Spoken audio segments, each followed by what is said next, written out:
En Mateo capítulo 26 nos relata parte del sufrimiento de nuestro Señor Jesucristo y dice en los versículos 67 y 68: Entonces le escupieron en el rostro y le dieron de puñetazos, y otros le abofeteaban, diciendo: Profetízanos, Cristo, ¿quién es el que te golpeó? Pues estamos estudiando el esqueleto del viscerocráneo, donde precisamente se vislumbra el rostro. Y pues los golpes violentos al rostro pueden producir fractura de estos huesos. Imagínense ustedes el dolor que ha sentido nuestro Señor Jesucristo al recibir todo este tipo de abuso y sobre todo el abuso moral. Sin embargo, lo hizo con gozo, puesto que Él estaba pagando por nuestros pecados y nos estaba rescatando. Solamente Él podía hacerlo, y por gracia ahora nosotros somos salvos de la ira venidera. Tengan ustedes un cordial saludo. Estamos en la Universidad Mayor de San Andrés, en la Facultad de Medicina, Enfermería, Nutrición y Tecnología Médica, Departamento Facultativo de Ciencias Morfológicas. Nuestra cátedra es Anatomía Humana. Estamos estudiando los huesos del viscerocráneo o macizo facial, y nos toca ahora ver el hueso palatino. Quien les habla es José María Ortiz Rodríguez, docente titular emérito de anatomía, especialista en anestesiología, psicopedagogía, evaluación y gestión en educación superior en salud. Y pues en esta imagen móvil estamos viendo la localización del palatino en la parte más posterior de lo que vienen a ser las fosas nasales y la parte posterior del paladar duro. Aquí vemos por detrás cómo el palatino forma parte de las fosas nasales, forma parte de la cavidad bucal, forma parte de la fosa pterigoidea y forma parte de la fosa maxilar. Y pues en esta imagen de anatomía estándar estamos viendo al palatino retirado de su lugar, pero en relación de las zonas donde se encuentra. Por ejemplo, el palatino aquí tendría que estar un poco más atrás y estaría ocluyendo esta escotadura pterigoidea que se forma entre el ala externa y el ala interna de la apófisis pterigoides del esfenoides. Esta superficie rugosa tendría que estar articulándose con el trigono palatino de el hueso maxilar, y todo este borde también tendría que estar articulándose con el borde posterior y cara interna del hueso maxilar. Aquí está la apófisis orbitaria, que estaría formando parte del piso de la cavidad orbitaria. Entonces, nuevamente, a manera de resumen, el palatino se encuentra formando parte de la cavidad orbitaria, de las fosas nasales, de la cavidad bucal, del trasfondo de la fosa pterigomaxilar y de la fosa pterigoidea. El palatino, siempre se lo ha comparado con una L cuando se lo ve en un sentido anteroposterior.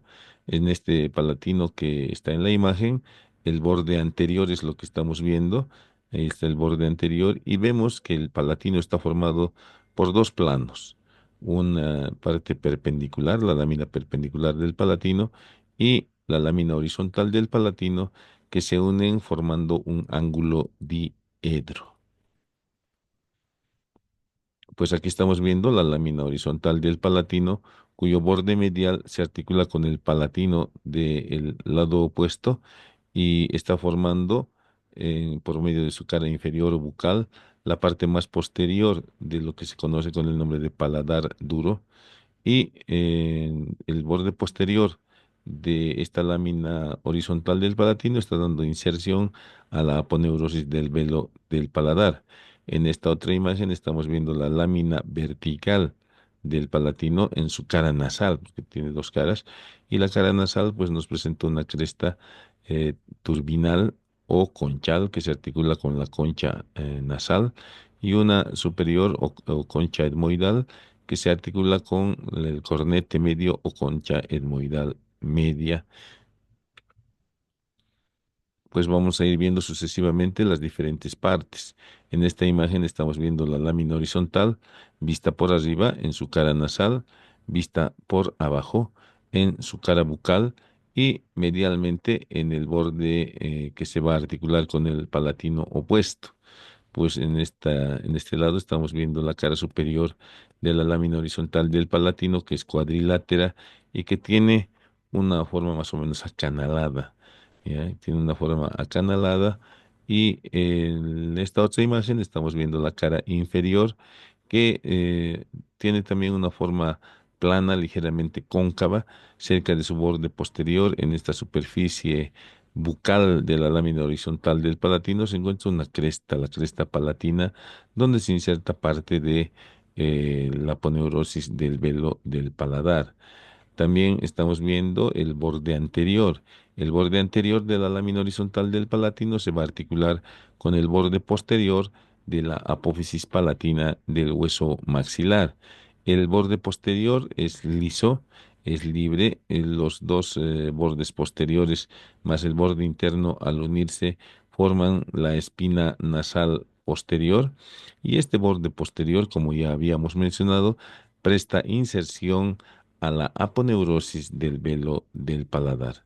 El borde medial o interno, que aquí lo estamos viendo en su cara interna, presenta estos dentellones, es grueso, más grueso por detrás que por delante, y pues en la parte posterior sufre una elevación, y esta elevación, precisamente al articularse con el lado opuesto, es la que va a formar el punto cranométrico espina nasal posterior.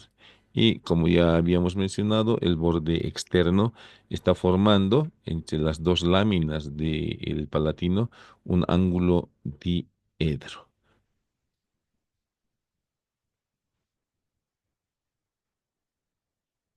Bueno, y aquí estamos viendo en su sitio la lámina horizontal articulándose por delante con la apófisis palatina del hueso maxilar, formando por completo el piso de las fosas nasales. ¿Ya? Y la articulación entre los dos procesos palatinos del maxilar y las dos láminas horizontales del palatino da como resultado una cresta en la cara superior de esta articulación, donde se articula este hueso que aquí se lo está viendo como una lámina que es el hueso vómer. Entonces el vómer se articula con el borde interno de las láminas horizontales del palatino. Estamos viendo lo mismo, pero en la cara bucal. Aquí está la cara bucal de la porción horizontal o la lámina horizontal del palatino. Ahí está el borde anterior, nuevamente articulándose con el proceso palatino del maxilar, continuando hacia atrás al paladar duro. Y el borde posterior, como habíamos mencionado, donde se va a insertar la aponeurosis del velo del paladar. Justo a nivel del ángulo se forman estos agujeros que son los agujeros palatinos mayores que los veremos un poco más adelante con detalle. La lámina vertical. La lámina vertical tiene una cara medial que forma parte de la pared lateral de las fosas nasales. Por esas razones que la cara medial de la lámina vertical o perpendicular del palatino se ha venido a llamar también cara nasal y la que está dirigida lateralmente, la cara lateral, se ha venido a llamar cara maxilar porque está apoyada sobre la cara interna del hueso maxilar. Entonces, así vistas estas dos caras, vamos a ver algunos de esos detalles. En primer lugar, veremos la cara lateral o cara maxilar. En la cara lateral o cara maxilar vamos a encontrar varios segmentos, ¿no?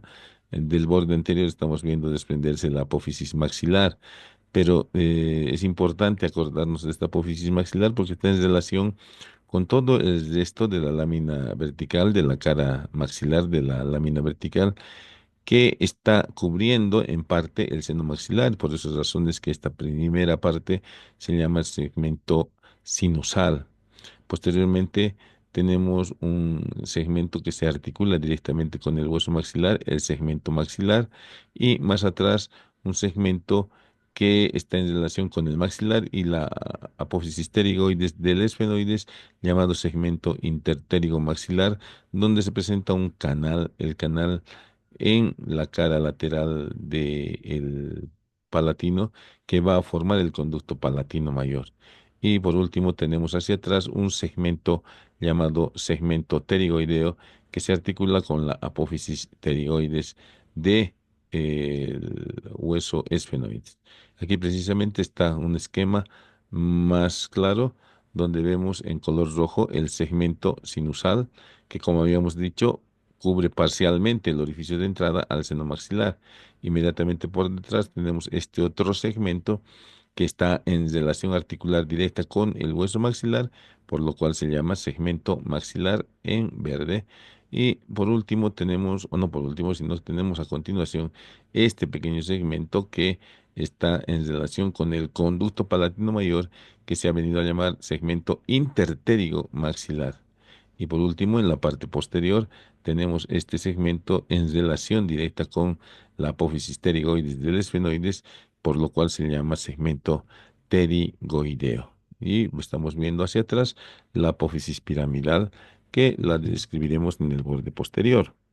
En la cara medial o nasal se destacan dos crestas. Esta cresta turbinal superior o etmoidal, que se articula con la parte anterior del borde superior del cornete medio, cornete etmoidal medio, y esta que es la cresta conchal, que se articula con el borde superior con la parte posterior del borde superior de la concha nasal.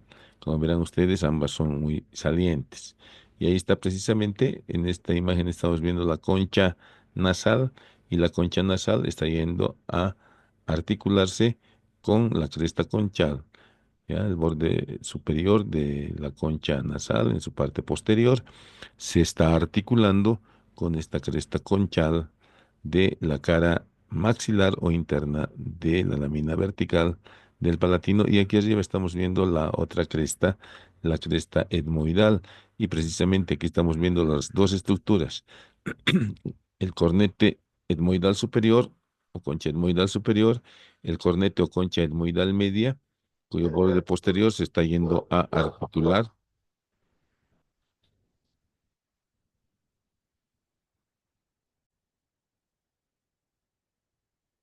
En esta imagen estamos mostrando el borde superior de la lámina perpendicular del palatino. Pues también vemos la cara medial y la cara lateral. En el borde superior de la lámina perpendicular del palatino hacia adelante encontramos esta saliente que se inclina medialmente, que es la apófisis orbitaria. Lo mismo por detrás encontramos esta otra que es la apófisis esfenoidal, ambas separadas por la escotadura esfenopalatina.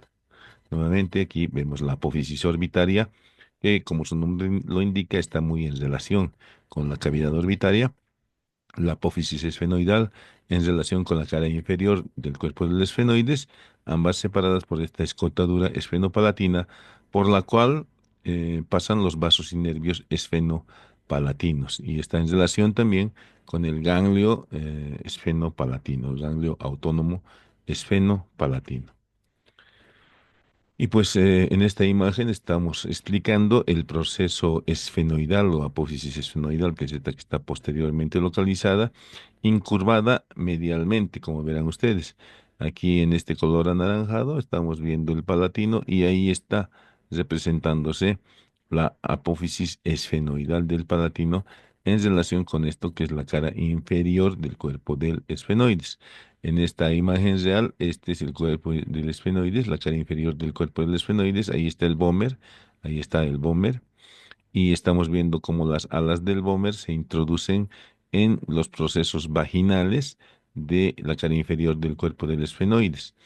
Y cómo el proceso esfenoidal del palatino se incurva de tal manera que forma parte del techo de las fosas nasales y con la cara inferior del cuerpo del esfenoides está formando parte de este canal palato vaginal.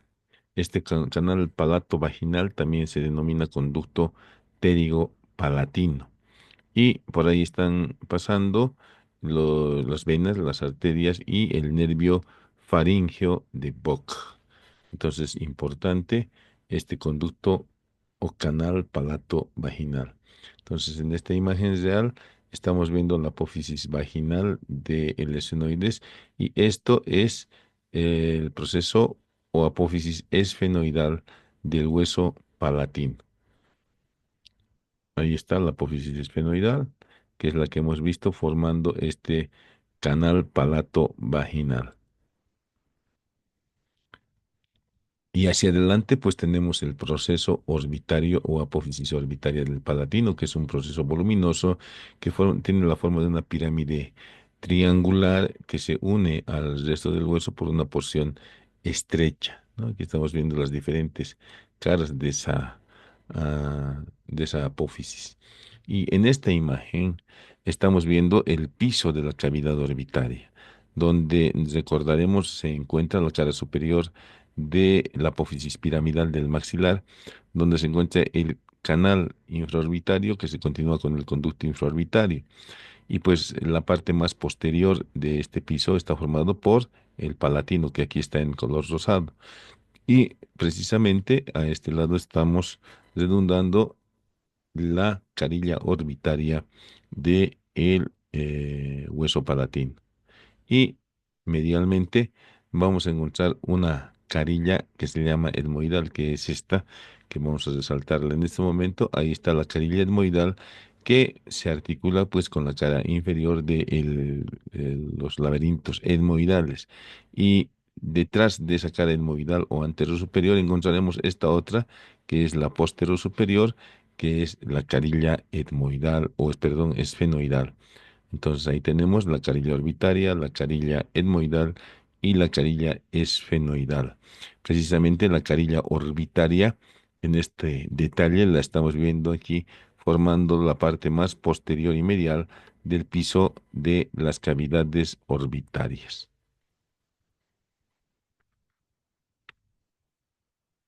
Seguimos viendo el proceso orbitario y pues el proceso orbitario nos va a presentar una carilla inferior o palatina.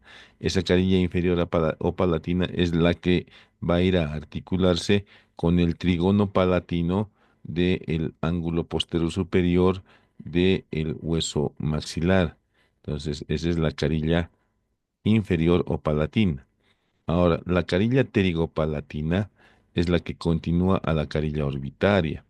Se describe la carilla orbitaria que estaría opuesta a esta carilla como una superficie en forma de lomo de burro, de la cual la vertiente anterior sería la carilla orbitaria y la vertiente posterolateral sería esta carilla pterigopalatina, que está formando parte de la fosa pterigopalatina. El techo de la fosa pterigopalatina precisamente está formada por esta carilla pterigopalatina.